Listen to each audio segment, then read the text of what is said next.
shil dole kanun hi len rual te min selo run hun len dun pui tur pakhat zong lung phang mai big longe ka vai big longe pasal pakhat le tin phurkhat chu na na na ka vai big longe pasal pakhat le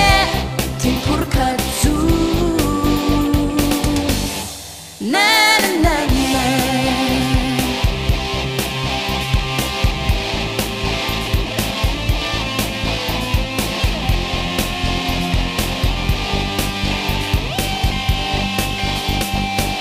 sum le pa ya mangai na le tum le shal du an tam nge du lo to na kya ngoi tu ran zong cây zong ka moi velo ka vai big lo nge pasal pakhat le tin phurkhat chu na na na ka vai big lo nge pasal pakhat le tin phurkhat chu na na na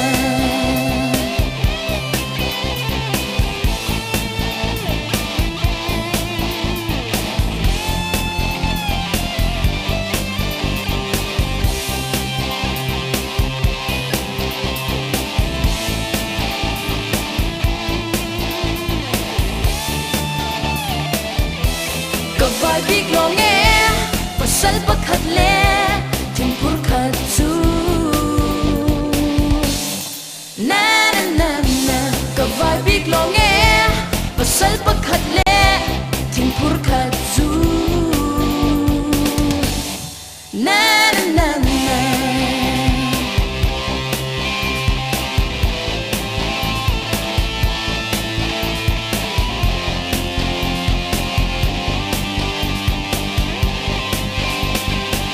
ram le ram hum hal ti chung sin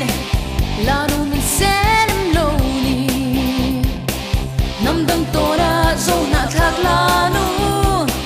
min hum hal don lom ni ka vai big lo nge